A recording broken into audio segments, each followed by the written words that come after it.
하나님께서 오늘 우리들에게 주시는 말씀은 구약성경 시편 27편 4절의 말씀입니다.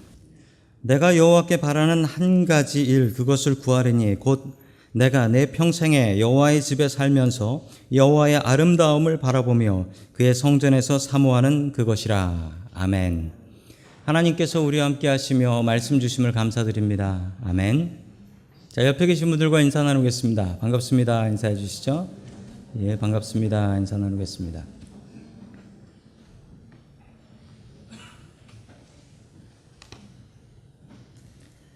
자, 오늘 다윗의 소원이라는 제목을 가지고 하나님의 말씀을 증거하겠습니다. 어떤 처녀가 하나님께 기도를 했는데 하나님께서 그 처녀에게 나타나셨답니다.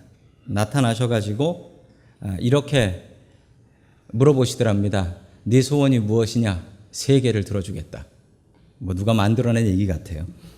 자, 그랬더니 이 처녀가 고민을 하다가 머리를 쥐어짜며 고민을 하다가 3개, 딱 3개, 이게 뭘 할까? 그러다가 세상 사는 데는 돈이 있어야 돼요. 돈. 그리고 나는 남자가 필요해. 그래서 남자. 그리고 그 남자랑 결혼해야 돼. 그래서 결혼. 그래서 하나님, 저의 소원은 돈, 남자, 결혼입니다. 이렇게 얘기를 했습니다. 자, 그러고 나서 기도가 끝나고 나니까 옆에 어떤 남자가 자기 팔짱을 끼고 있는데 침을 질질 흘리고 있는 바보가 팔짱을 끼고 있는 거예요.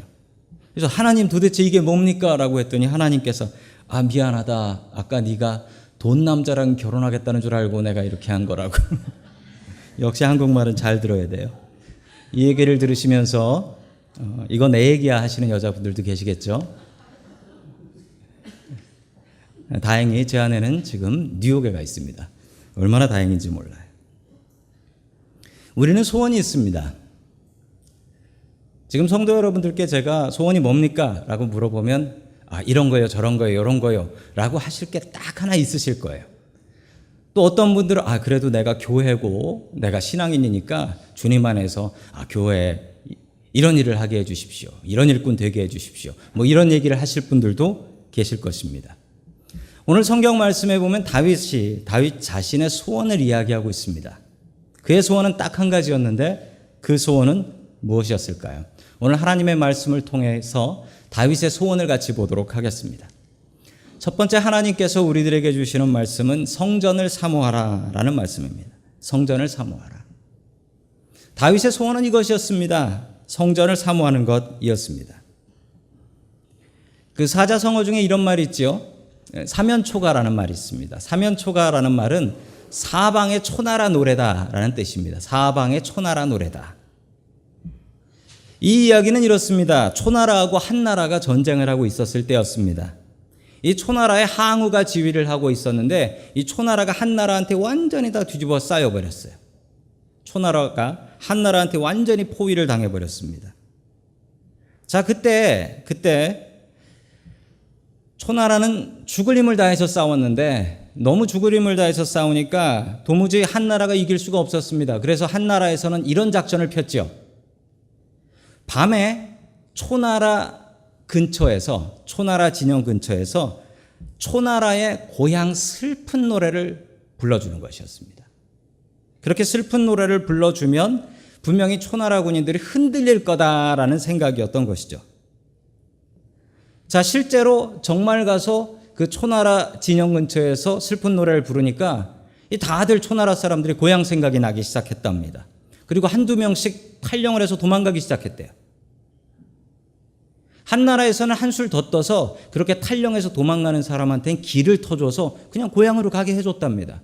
다 도망가고 800명 정도가 남았대요. 그때 항우가 이런 노래를 불렀습니다. 사면초가. 아니 어찌 다 한나라가 둘러쌌는데 사방에 초나라 노래가 들리느냐. 이 전쟁에서 초나라는 패배하게 됩니다. 우리의 인생을 살다 보면 사면초가와 같은 상황을 당할 때가 있습니다. 앞이 보이지 않고 어디로 가야 할지 모르겠고 사방이 막혀있는 그런 상황을 당할 때가 있습니다. 그런데 그런 상황을 왜 우리가 당해야 하는 것일까요? 곰곰이 생각해 보면 그것도 하나님의 뜻입니다. 우리가 그런 고통을 당하는 것도 하나님의 뜻과 계획입니다. 우리가 사면초가의 상황을 당하지 않는다면 만약 그렇지 않다면 우리가 하나님을 의지하겠습니까? 나의 능력과 나의 힘으로 해결할 수 있는 문제들만 가득하다면, 그렇다면 우리가 하나님을 의지하겠습니까? 하나님께서는 어쩌면 우리에게 사면초가를 준비하시는 하나님이실 수도 있습니다. 그렇다면 그때 어떻게 해야 될까요? 하나님을 의지하십시오. 사면초가의 상황에서 하나님을 의지할 수 있기를 주의 이름으로 간절히 축원합니다. 아멘. 자, 우리 시편 27편 3절의 말씀 같이 봅니다. 시작. 군대가 나를 치려고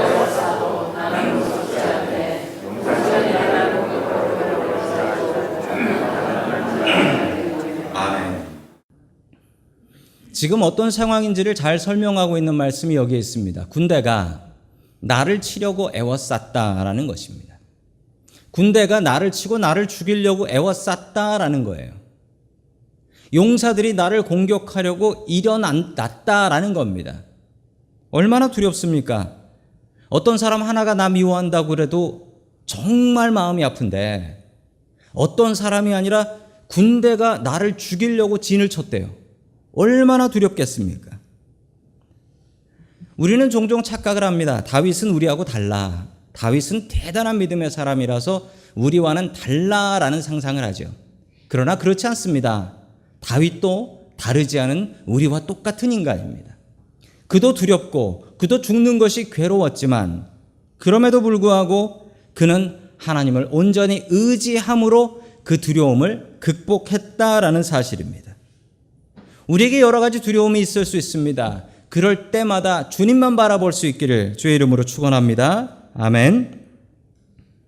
자, 계속해서 1절의 말씀을 같이 봅니다. 시작. 주님이 나의 빛, 나의 구원이신데 내가 누구를 두려워하랴. 주님이 내 생명의 피난처이신데 내가 누구를 무서워하랴.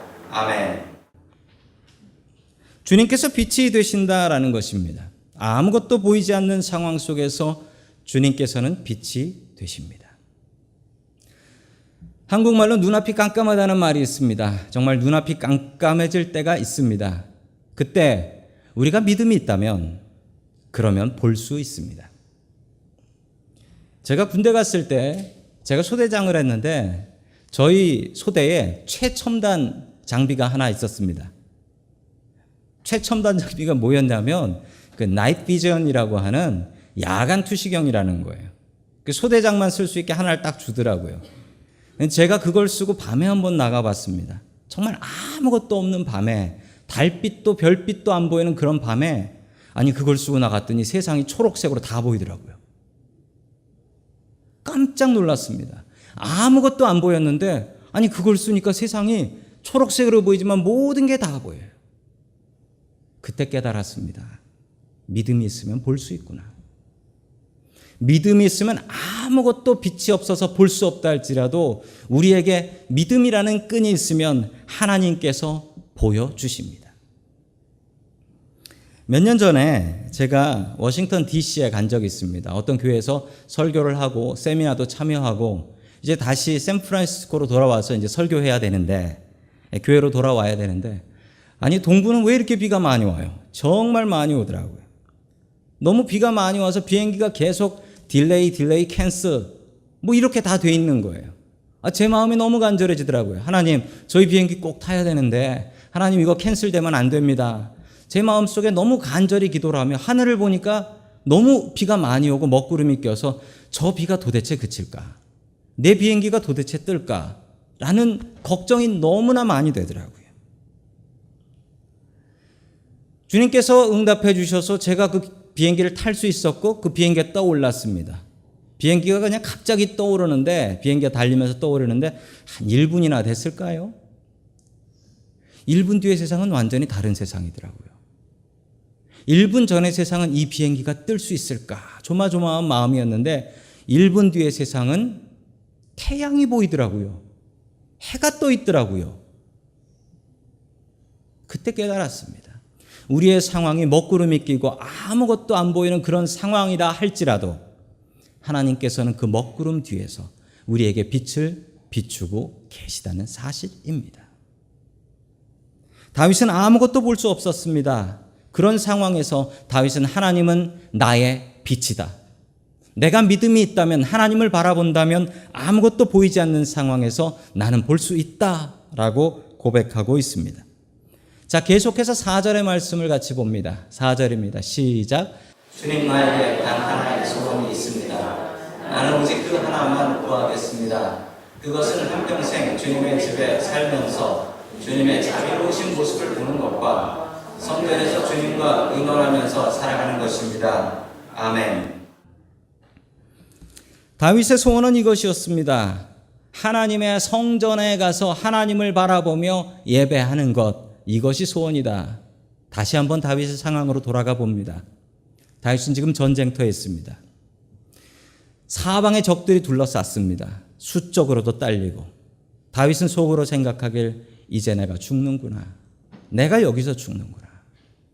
그때 다윗은 하나님 앞에 이렇게 기도합니다. 하나님, 나를 한 번만 살려주시면, 내가 한 번만 살려주시면 성전에 가서 예배 드리는 것이 나의 마지막 소원입니다.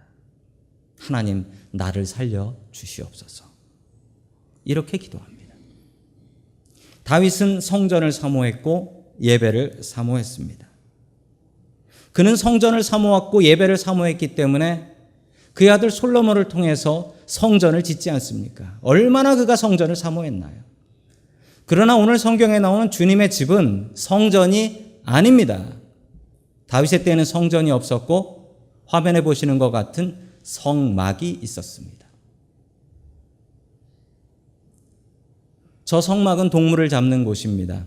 한쪽에선 동물 우는 소리가 들리고 동물 죽는 소리와 피 냄새가 퍼져나가고, 그리고 한쪽에선 동물을 태우고 있는 냄새가 퍼지는 그런 곳입니다. 도무지 이곳은 아름다운 곳이라고 할 수 없고, 도무지 이곳은 편한 곳이라고 할 수 없는 바로 텐트입니다.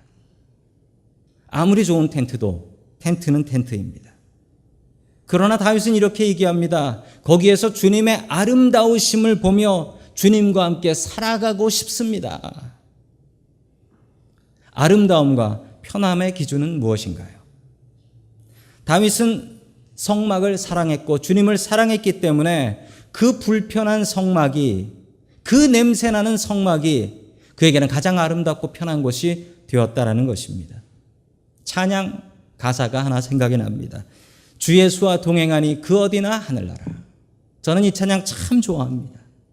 주 예수와 동행하면 그 어디나 하늘나라입니다. 내가 편한 곳에 눕고 좋은 곳에 있어도 거기에 주님이 안 계시면 거긴 지옥입니다. 그러나 아무리 내가 불편한 곳에 자리를 하고 있다 할지라도 그곳에 주님이 계시다면 그곳이 천국인 줄로 믿습니다. 아멘. 6절 말씀 계속해서 봅니다. 시작. 그때 나는 나를 깨웠어 저 원수들을 내려다보면서 머리를 높이 지켜 들겠다. 주님의 장막에서 손을 올리며 제물을 바치고 노래하며 주님을 찬양하겠다. 아멘. 살려주시면 주님께 예배하겠다는 겁니다. 아니, 살아서 돌아가서 예배를 드리는데 조용히 앉아서 주님 앞에 묵상기도 하겠습니까? 다윗의 예배는 어땠습니까? 하나님, 나를 살려주셔서 성전에 돌아가게만 하신다면 주님의 장막에서 큰 소리를 지르며 제물을 바치고 노래하며 주님을 찬양하겠습니다. 다윗은 그랬습니다. 하나님의 말씀인 법궤가 다윗성에 들어올 때 다윗은 어떻게 찬양했습니까? 다윗은 자기의 옷이 벗겨지는 것도 모르면서 주님을 찬양했습니다. 그의 마음은 그랬습니다. 왜 이런 마음이 있었을까요? 다윗은 왜 이렇게 감동적인 예배를 드렸을까요? 그에게는 받은 것에 대한 감사와 은혜가 있었기 때문입니다. 오늘 성도 여러분들께 여쭙습니다. 성도 여러분들에겐 이 예배에 감격과 감동이 있습니까? 만약 그렇지 않다면, 그냥 매주 드리는 예배 중에 하나라면 아마 우리의 마음속에 주님께서 한 주간 동안 베풀어 주신 감격과 감동과 은혜가 없기 때문일 것입니다. 다시 한번 곰곰이 생각해 보십시오. 하나님께서 나에게 베푸신 것들이 무엇인가? 다윗은 그것을 찾아가며 하나님 앞에 감사를 드렸습니다. 다윗은 너무나 감사하여 하나님의 집을 지어드렸죠. 자기 아들을 통해서. 그래서 다윗은 복받았습니다. 성도 여러분 잘 생각해 보십시오. 다윗이 하나님의 집을 지으려고 준비를 했습니다. 그리고 아들을 통해 지었습니다. 그런데 하나님께서는 반대로 다윗의 집을 지어주셨습니다. 그것도 영원한 집을 지어주셨습니다. 누가 더 이득을 본 것인가요? 다윗입니다. 우리가 명심해야 될 말씀이 있습니다. 우리가 주님의 성전을 사모하고 주님의 성전을 위해서 일한다면 그때는 하나님께서 우리와 우리의 가정을 위해서 역사하신다라는 사실입니다. 그 말씀 의지하여 성전과 예배를 사모할 수 있기를 주의 이름으로 간절히 축원합니다. 아멘. 두 번째 마지막으로 하나님께서 우리들에게 주시는 말씀은 하나님은 나를 절대로 버리지 않는다라는 말씀입니다. 하나님께서는 나를 절대로 버리시지 않습니다. 다윗은 기도하는 사람이었습니다. 늘 기도했는데 어디서나 기도했습니다. 성막에 가서도 기도했고 그리고 전쟁터에 나가기 전에도 기도했고 또 심지어는 자기 아들 압살롬에게 쫓길 때도 기도했고 그 기도는 번번이 응답되었습니다.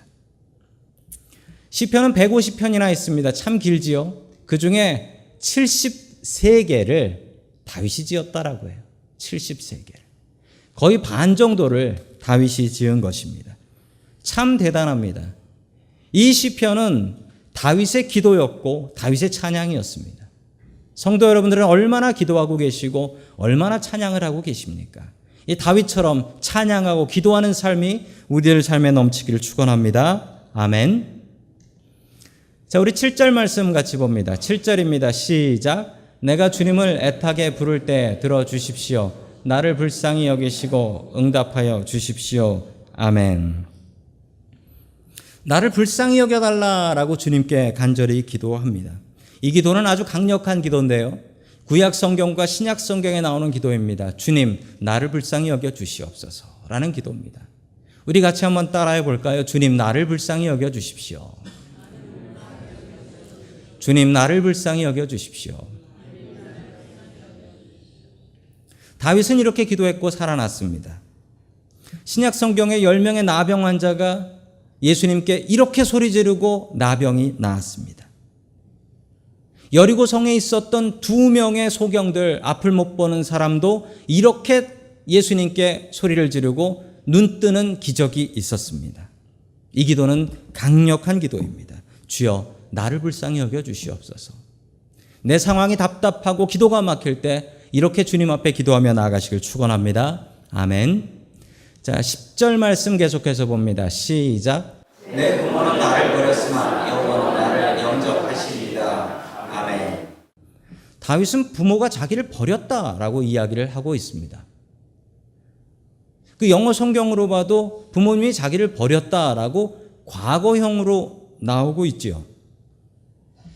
다윗에게는 부모님이 있었습니다. 어머니에 대한 기록은 별로 없지만 아버지는 이새라고 합니다. 이새. 그래서 미국 이름 중에도 제시라는 이름이 참 많이 있습니다.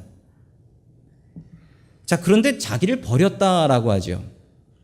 다윗의 가족을 살펴보면 다윗은 8번째 중에 막내였습니다. 이 막내한테는 특징이 있죠. 이 막내한테는 특징이 있습니다. 막내이신 분들은 아실 거예요. 막내는 공통적인 특징이 집안에서 심부름을 많이 한다는 특징이 있대요. 그렇습니까?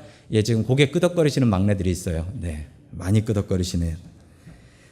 자, 그리고 또 하나의 특징은 막내는 부모님의 사랑을 많이 받는다라는 특징이 있습니다. 맞습니까? 예, 또 고개 흔드시는 분들이 있어요. 아니라는 분도 계시네요. 저는 둘째입니다. 저희 밑에 막내 동생이 하나 있어요.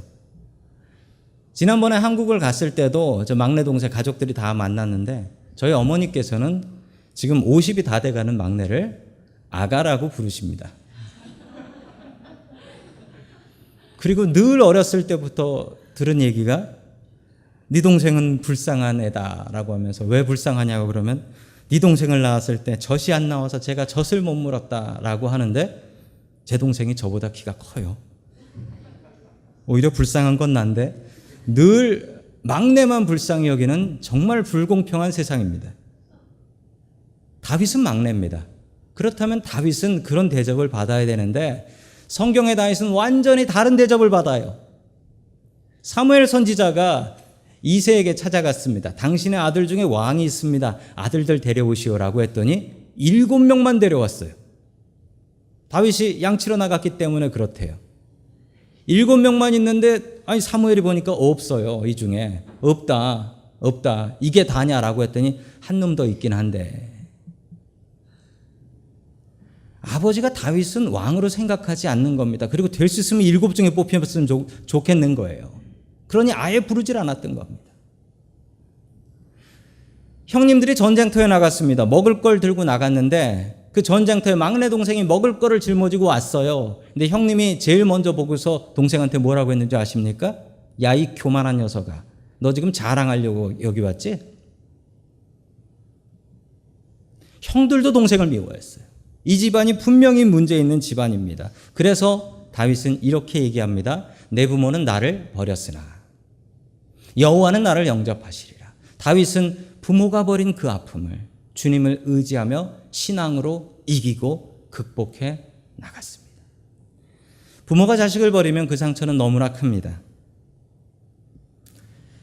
신성혁 씨의 이야기입니다. 저 화면에 나오는 신성혁 씨, 어쩌면 작년에 뉴스에서 보신 분들도 계실지 모릅니다. 애담 크랩서라는 이름의 미국 이름을 갖고 있는데 이분이 한국에서 태어나셨어요. 근데 어머니가 장애인이에요. 어머니가 5살 때 침을 잘못 맞아가지고 한쪽 발을 못 쓰세요. 장애인이에요. 어머니가 남편한테도 버림받았어요. 도저히 아이를 키울 수 없어서 딸하고 아들을 미국으로 입양을 보내버립니다. 1979년에 미시간으로 이민을 왔어요. 누나하고 같이 한 집으로 갔습니다. 너무나 슬픈 일이 벌어져요. 누나가 그 집에서 양아버지한테 강간을 당해요. 그리고 두들겨 맞습니다. 그렇게 5년 동안 학대를 당하다가 쫓겨나요. 그래서 오레곤에 있는 다른 곳으로, 다른 집으로 또 입양이 됩니다. 근데 그 집에서도 똑같은 일을 당했어요. 누나는 강간을 당하고 자기는 두들겨 맞고 13살에 길로 나갔습니다. 13살에 길에 나가서 홈리스로 살았어요. 학교도 못 다니고 20년 동안 홈리스 생활을 하다가 저 여자분을 만났습니다. 그리고 결혼을 해서 아이를 낳았습니다. 그런데 이게 웬일? 전에 있었던 양부모가 한 명도 영주권을 신청을 안 해준 거예요. 저분이 불법 체류자로 가족들과 헤어져서 한국으로 쫓겨났습니다. 지금 한국 계세요. 저분의 마음이 얼마나 아팠겠습니까? 제가 저분의 사연을 보면서 어쩌면 우리들이 길에서 밥 주는 그 사람 중에 한 분이 저런 사람일 수도 있다 라는 간절한 마음이 들더라고요. 이분은 참 감사하게도 한국에 가서 자기 어머니를 만납니다. 그리고 어머니가 어쩔 수 없이 자기를 버릴 수밖에 없었다는 걸 알고 이제는 그 상처가 천천히 회복되고 있는데 지금도 너무 괴로워서 하루에 2시간밖에 못 잔다는 거예요. 다윗도 이런 상처가 있었습니다. 부모가 자기를 학대하고 부모가 자기를 버리는 그 경험을 했지만 다윗은 믿음으로 완벽하게 극복을 합니다. 그리고 이렇게 얘기를 하죠. 내 부모는 나를 버렸으나 여호와는 나를 영접하시리라. 받아주시는 게 아니라 기쁘게 영접해 주신다라고 얘기하고 있습니다. 저희 신학교 동기생 중에 친한 형님이 한 분 계셨습니다. 그분은 저보다 나이가 좀 많으셨어요. 한 5-6살 정도는 위였던 것 같습니다. 그래도 저랑 참 친하게 지냈던 선배 형님이었는데 얼마 전에 그분에 대한 신문 기사가 나왔어요. 신문 기사가. 그분이 예배 때 설교를 하는데 그 설교를 듣고 교인들이 너무 많은 충격과 감동을 받았다라는 이야기였습니다. 저는 친하게 지냈는데도 잘 몰랐는데 알고 보니까 그 선배 목사님의 따님이 한 분 있었는데 그 따님이 1급 정신지체였어요. 1급이면 어떤 거냐면 평생 동안 내 손으로 내 밥을 못 떠먹는 정도랍니다. 평생. 교인들은 그 사실을 잘 모르고 있었습니다. 왜냐하면 큰 교회였으니까요. 근데 이분이 설교를 하면서 그 교회 부목사님이었는데 이렇게 설교를 했습니다. 성도 여러분들은 잘 모르시지만 저희 집에는 딸이 하나 있고 그 딸은 1급 정신 지체 장애인입니다. 그렇지만 하나님께서 저에게 주신 아주 큰 선물입니다. 저는 너무나 감사하고 있습니다. 저희 가정에서는 이번에 더 큰 결단 하나를 내렸습니다. 또 다른 정신지체 여자아이 하나를 딸로 입양하기로 한 것입니다. 교인들이 이 얘기를 듣고 너무 놀랐대요. 그리고 이 목사님이 이렇게 얘기하셨습니다. 내가 한 명의 내 장애인 딸을 돌보면서 나는 장애인 아이들이 어떻게 힘들고 무엇을 해줘야 되는지 너무 잘 알기 때문에 이 아이는 제가 필요해서 입양했습니다.